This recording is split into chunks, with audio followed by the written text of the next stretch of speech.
ये वीडियो आपके जीवन को पूरी तरह बदल सकता है। इस वीडियो में आपको मन का अर्थ, मन का स्थान, मन और विचारों का रिश्ता, मन के अलग अलग रूप, मन के काम करने का तरीका, सहज मन के विभिन्न आयाम, तुलना का उगम और मन पर विजय पाने के रास्तों के बारे में बताया गया है। इससे आपको अपने और दूसरों के मन को समझने में आसानी होगी। आपने चैनल को सब्सक्राइब नहीं किया है तो अभी चैनल को सब्सक्राइब कीजिए। हेलो दोस्तों, माइंड्स ग्रोइंग मोटिवेशन पर आपका स्वागत है। ह्यूमन माइंड के अलग अलग डायमेंशन है, काम है और रूप है। इंसान के मन में हर दिन हजारों विचार आते हैं, जिनमें से बहुत कम विचार काम के होते हैं।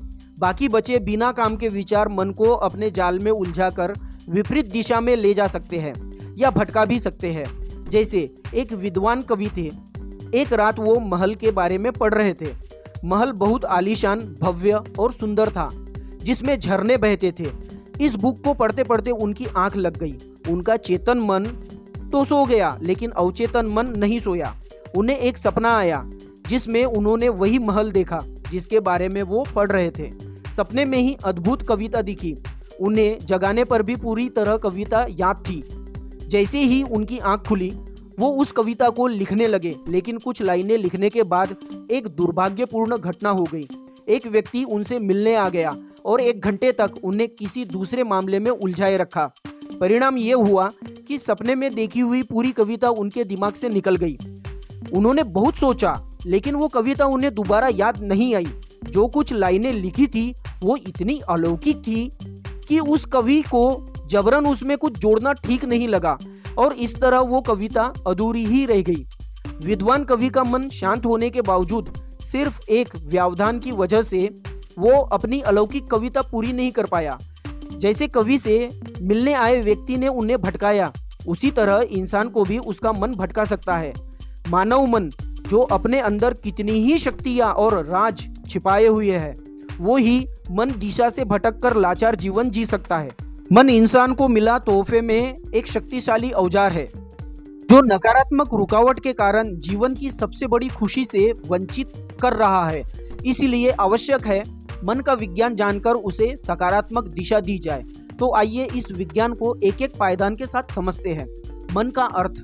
मन क्या है? मन के विषय में अलग अलग लोगों से हम बहुत सारी बातें सुनते आए हैं। किसी ने मन को ब्रह्मांड का अंश माना है, तो किसी ने चैतन्य कहा है। मन को एक इंद्रिय भी कहा गया है, लेकिन ये इंद्रिय सब इंद्रियों से अलग है। सभी इंद्रियों पर सत्ता जमाकर उनसे अपना काम करवाना मन का काम है। इसी मन द्वारा आंतरिक आनंद पाने का रास्ता भी खुलता है। मन के द्वारा ईश्वर की पहचान हो सकती है। मन समर्पित होने की वजह से मानव देह में आंतरिक अनुभव प्रकट होने की संभावना खुलती है। मन का स्थान। आखिर ये मन होता कहाँ है? मन एक ऐसा अंग है जिसका अस्तित्व शरीर में दिखाई नहीं देता, लेकिन उसका एहसास विचारों के रूप में हमेशा होते रहता है। इसीलिए उसका होना हमें मानना ही पड़ता है। अभी अगर आपसे पूछा जाए कि मन कहाँ है, तो उत्तर होगा आंखों के माध्यम से वीडियो में, क्योंकि आप अभी आंखों से ये वीडियो देख रहे हैं। लेकिन इस बीच में मन मस्तिष्क में चक्कर लगाकर आया, क्योंकि उसने मन कहाँ है इस सवाल के बारे में सोचो। लेकिन मस्तिष्क में जाने और वहां से लौटकर आने की प्रक्रिया इतनी तेज थी कि आपको पता भी नहीं चला। मन की गति बहुत तेज है, जिसकी वजह से वो पकड़ में नहीं आता। एक पल में वो अमेरिका में होगा, तो दूसरे पल में घुटनों के दर्द में चला जाएगा। हम 200 से 300 शब्द समझकर पढ़ सकते हैं, लेकिन मन की स्पीड इतनी तेज है कि वो 800 शब्द सुन सकता है। इसीलिए वो हमारे लिए बाकी के 500 शब्द भूतकाल की घटनाओं के विचारों से लाता है। यही कारण है कि कई लोग मन को एकाग्र नहीं कर पाते। मन और विचारों का रिश्ता। क्या विचार और मन दोनों अलग है? नहीं। रात में जब आपके विचार थम जाते हैं, तब नींद आती है। सपने में सूक्ष्म विचार थोड़े समय के लिए क्रियाशील हो उठते हैं। इन सारे विचारों को जोड़ने वाला है मन। जागृत अवस्था में विचार बीच में कहीं से भी कटे हुए नहीं होते। एक विचार समाप्त होता है तो तत्काल दूसरा विचार शुरू होता है।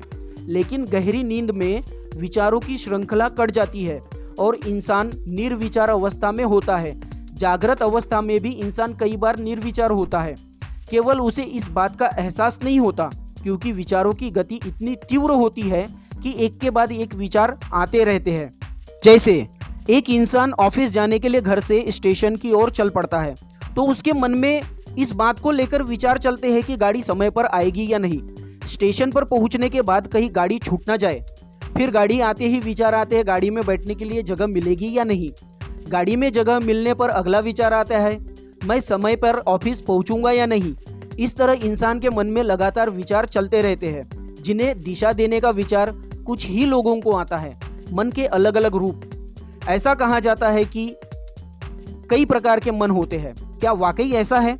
मन के अनेक नाम और विभाजन समझने के लिए किए गए हैं ताकि मन की शक्तियों का उपयोग किया जा सके, न कि मन की गुलामी सही जाए। पहला होता है चेतन मन, कॉन्शियस माइंड। दूसरा अवचेतन मन, सबकॉन्शियस माइंड।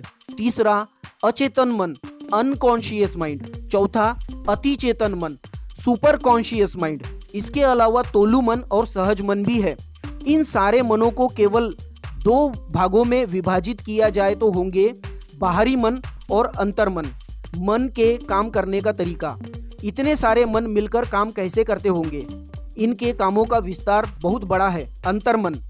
अंतर्मन पूरे मन का 90% हिस्सा है। जैसे बर्फ का 90% हिस्सा पानी के अंदर होता है, केवल 10% हिस्सा पानी की सतह पर दिखाई देता है, वैसे ही अंतर्मन इंसान के अंदर सुप्त अवस्था में मौजूद है।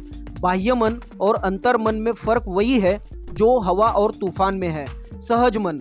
सहज मन बाह्य मन का वो हिस्सा है जो तोलू मन से अलग है, लेकिन वो अंतर्मन का भी उपयोग करता है।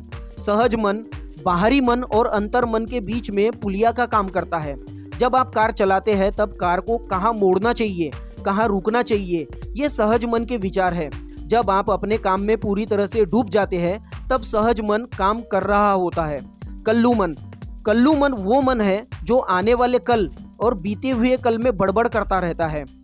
अब आप एक सवाल का जवाब दो। जब आप स्कूल में पढ़ रहे थे और आपकी रविवार को छुट्टी होती थी, तब आपको ज़्यादा खुशी रविवार को होती थी या शनिवार को? छुट्टी की खुशी हमें शनिवार को स्कूल से लौटने के बाद ज़्यादा होती थी। ऐसा क्यों? खुशी तो छुट्टी वाले दिन होनी चाहिए। इसका जवाब है आपके मन में चलने वाले विचार। शनिवार को आप सोचते थे कल रविवार है, कल छुट्टी है, बहुत मजा आएगा। मगर रविवार को आप सोचते थे कल सोमवार है, कल स्कूल जाना है, फला होमवर्क है, फला प्रोजेक्ट सबमिट करना है। यही है कल्लू मन जो कल में जीता है और आज का आनंद बर्बाद कर देता है, वर्तमान में रहता ही नहीं। तोलू मन। मन जब तुलना, तौलना, ईर्ष्या और तोड़ने जैसे नकारात्मक विचारों में उलझ जाता है तब उसे तोलू मन कहा जाता है। दूसरों से तुलना करके दुखी होना या अंधी दौड़ में दौड़ना तोलू मन का काम है। तोलू मन घटनाओं को लगातार दो हिस्सों में बांटकर अच्छा बुरा, काला सफेद जैसे लेबल्स यानी अनुमान लगाता है। दरअसल इसी मन से मुक्ति पाना हमारा लक्ष्य है।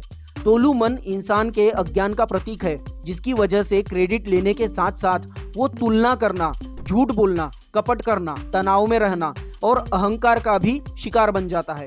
मन पर विजय पाने का रास्ता। मन और बुद्धि में फर्क क्या है? दिमाग शरीर का अंग है, मन अदृश्य है। मन अगर एक ही विषय पर सोचता है तो उसे बुद्धि का साथ मिलता है। जैसे आप बैठकर मनन चिंतन करते हैं तो बुद्धि का इस्तेमाल कर रहे हैं। जब विचार एक दिशा में नहीं है और मन को बुद्धि का साथ नहीं है तब उसे कलाबाज बंदर कह सकते हैं, जो सारी दिशाओं में कलाबाजियां लगाता है। इसीलिए सबसे पहले बुद्धि को भ्रष्ट होने से बचाओ और गलत संगत से बचो। मतलब आप जिस चीज के संपर्क में आ रहे हैं, यदि वो आप पर गलत असर कर रही है तो उससे दूर रहो। बुद्धि पर काम कैसे करें? सवाल पूछने की आदत डालकर बुद्धि को व्यायाम दो। जैसे हमें कहाँ और क्यों जाना है? ये काम आसान कैसे हो सकता है? इसकी आवश्यकता क्यों है? आज तक मन की शांति पाने तथा मन को आदर्श बनाने की राह पर कौन कौन गए हैं? उन्होंने क्या कहा है? इस राह पर चलकर वो वाकई खुश हुए हैं या उन्हें पछताना पड़ा है? मेरे जीवन का लक्ष्य क्या है? सत्य और असत्य में फर्क क्या है? आदि। इस तरह बुद्धि और ज्ञान के इस्तेमाल से जीवन की सच्चाई सामने आती है। बुद्धि में जब ज्ञान का प्रकाश जागृत होता है तब उसे विवेक बुद्धि कहते हैं। बिना ज्ञान के बुद्धि इंसान की दुश्मन बन जाती है। बुद्धि जब खुलती है तब इंसान द्वारा ये तहकीकात होती है, मैं कौन हूँ, दुख का कारण क्या है, दुख आता है तो क्यों आता है, कहीं दुख का जन्मदाता मेरे अंदर ही तो नहीं बैठा है? हम दुख का कारण बाहर क्यों ढूंढते हैं? इस तरह की तहकीकात जब विवेक से शुरू होती है तब मन शांत होने लगता है और मन पर विजय पाने का रास्ता खुलता है। आई होप दोस्तों ये वीडियो आपको पसंद आया है। वीडियो को लाइक जरूर कीजिए और ऐसे माइंड्स ग्रोइंग वीडियो सबसे पहले पाने के लिए हमारे चैनल को सब्सक्राइब कीजिए और बेल आइकन पर हिट कीजिए। कमेंट जरूर कीजिए या नाइस भी लिख सकते हैं और वीडियो को शेयर जरूर कीजिए। आपने जो सेवा का मौका दिया इसके लिए दिल की गहराई से बहुत बहुत धन्यवाद।